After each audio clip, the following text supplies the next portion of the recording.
നമസ്കാരം. സംസ്ഥാന ചലച്ചിത്ര അവാർഡ് നിർണയവുമായി ബന്ധപ്പെട്ട വിവാദങ്ങളും ചർച്ചകളുമൊന്നും അവസാനിക്കുന്നേയില്ല.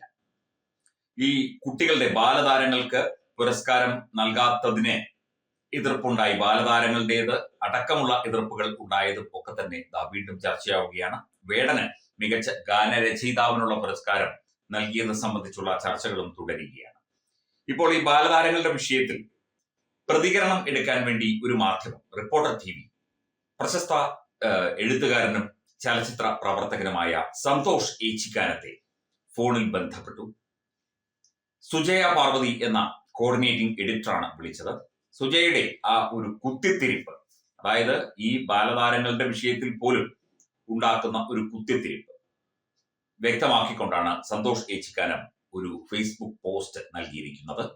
അതായത് സന്തോഷ് ഏച്ചിക്കാനത്തെ ഒരു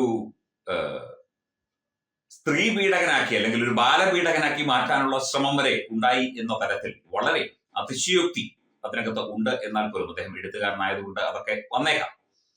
ആ രീതിയിലാണ് അദ്ദേഹം ആ പോസ്റ്റ് ഇട്ടിരിക്കുന്നത്. ഈ വർഷത്തെ ചലച്ചിത്ര അവാർഡിൽ കുട്ടികൾക്കുള്ള സിനിമകൾ അവാർഡിന് പരിഗണിച്ചില്ല എന്ന വിഷയവുമായി ബന്ധപ്പെട്ട് റിപ്പോർട്ടർ ചാനലിൽ നിന്ന് സുജയ പാർവതി എന്നെ വിളിച്ചിരുന്നു. മുൻകൂട്ടി അറിയിപ്പൊന്നുമില്ലാതെ തത്സമയ വാർത്തകൾക്ക് ഇടയിലാണ് വിളി വന്നത്. എന്തുകൊണ്ടാണ് കുട്ടികളുടെ സിനിമയ്ക്ക് അവാർഡ് നൽകാതിരുന്നത് എന്ന ചോദ്യം ഉന്നയിച്ചപ്പോൾ ഞാനതിന് കൃത്യമായ മറുപടി നൽകി. എന്നാൽ വാർത്താ അവതാരകയുടെ ലക്ഷ്യം എന്നിൽ നിന്ന് വിവാദ പരാമർശം ഉണ്ടാക്കുക എന്നതായിരുന്നു എന്ന് പറയുന്നു സന്തോഷ് ഏച്ചിക്കാനം. പ്രകോപിപ്പിക്കുന്ന തരത്തിലുള്ള ചോദ്യങ്ങൾ തുടർച്ചയായി ചോദിക്കുകയായിരുന്നു അവർ. കുട്ടികളുടെ സിനിമകൾക്ക് അവാർഡ് നിഷേധിച്ച് കുട്ടികൾക്കുള്ള സിനിമകളും അവരുടെ അഭിനയമോഹവും സിനിമാ സ്വപ്നങ്ങളും ഒക്കെ തകർക്കുന്ന ഭീകരനായി എന്നെ ചിത്രീകരിക്കുകയായിരുന്നു അവരുടെ ലക്ഷ്യം.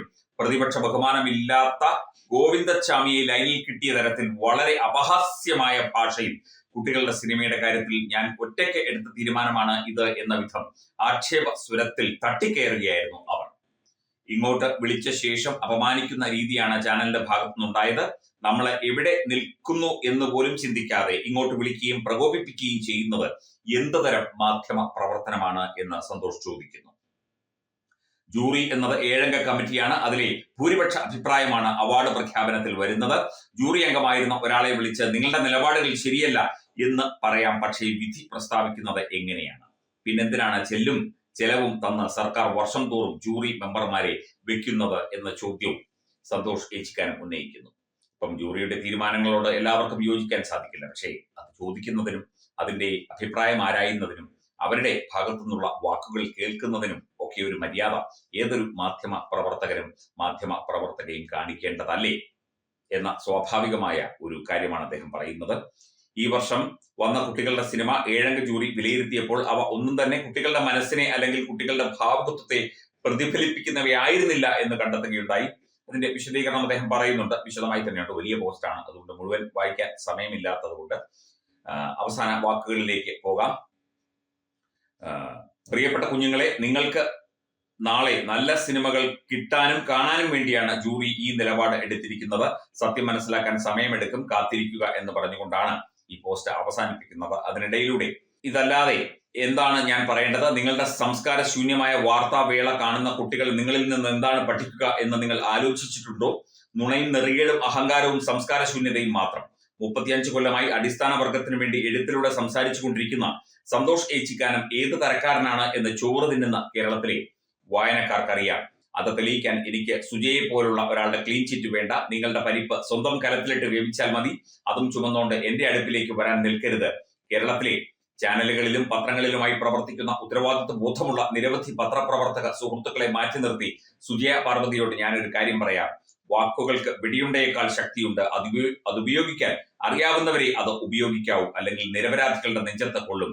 അല്ലാതെ ആവേശം സിനിമയിൽ അമ്പാന്റെ കയ്യിൽ തോക്ക് കിട്ടിയതുപോലെ അലക്ഷ്യമായി വെടിയുതിർത്ത് കാണുന്നവരെ ചിരിപ്പിച്ച് കൊല്ലരുത് എന്നും സന്തോഷ് ഏച്ചിക്കാനം പറയുന്നുണ്ട്.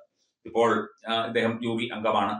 തീർച്ചയായിട്ടും അദ്ദേഹത്തിന്റെ നിലപാടുണ്ട്. മാത്രമല്ല ഭൂരിപക്ഷ അഭിപ്രായം, ബാക്കി 6 പേരുടെ നിലപാട് കൂടി പരിഗണിച്ചുകൊണ്ടാണ് അവാർഡ് നിർണ്ണയിക്കുന്നത്. എന്തൊക്കെയായാലും ഇത്തരത്തിൽ അദ്ദേഹത്തോട് പ്രകോപനപരമായി സംസാരിച്ചത്, അദ്ദേഹത്തോട് ഒരു വിവാദമുണ്ടാക്കാൻ പറ്റുന്ന തരത്തിലുള്ള വാക്കുകൾ കിട്ടാൻ വേണ്ടിയുള്ള ചോദ്യങ്ങൾ കൃത്യമായി ചോദിച്ചത്, അതും അദ്ദേഹത്തെ മുൻകൂട്ടി അറിയിക്കാതെ വിളിച്ച് അത്തരത്തിൽ ചോദ്യ ശരങ്ങൾ ഉന്നയിച്ച് അദ്ദേഹത്തെ പ്രകോപിപ്പിച്ചത് അദ്ദേഹത്തെ ബുദ്ധിമുട്ടിച്ചത് ശരിയായില്ല എന്ന് തന്നെയാണ് പൊതു അഭിപ്രായമായി ഉയർന്നു വരുന്നത്.